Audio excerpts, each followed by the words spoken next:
Hi guys, so today ngayon, ang tutorial ko sa inyo guys is paano mag-karaoke dito sa TikTok. Yes, marami nagtatanong kung paano daw mag-karaoke dito sa TikTok. So ganito lang yung gawin nyo guys. Pag nandito ka na sa TikTok guys, so punta ka lang dito sa search ng TikTok at ilagay mo lang dyan yung karaoke. So maraming lalabas dyan na karaoke song at dun ka pwedeng mamili ng kanta na gusto mo. So, ayan, medyo mabagal lang pero lalabas yan dyan. Ito yung ginagamit nila para nagka-karaoke sila dito sa TikTok. So, kunwari ito guys yung meron ako nakita, I Just Fall in Love Again. So, pag kinlik mo yan guys, is karaoke song na yan. Pwede mo yan sabayan with mic. So, pwede rin ikaw lang, yung parang jam lang. So, ayan, i-click lang natin yan. And then, pag nag-start na yan, pwede mo na yan sabayan. So, pwede mo rin naman yung sabayan ng nakaduwit ka. So, yung nandito yung mukha mo sa site.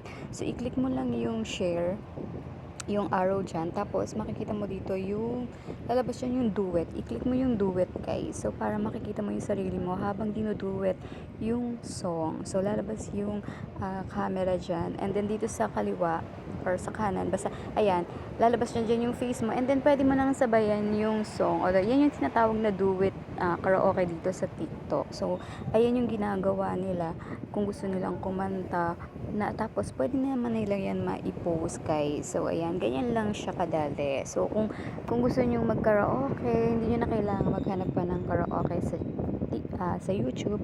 Pwede ka mag-karaoke dito sa TikTok guys. So, ayan, may mga maraming choices na kanta. And then, pwede mo na rin naman yan i-post kung gusto mong i-post. Kung sobrang ganda naman talaga ng boses mo at may talent ka, pwede mo yan i-post guys. So, magva-viral yan.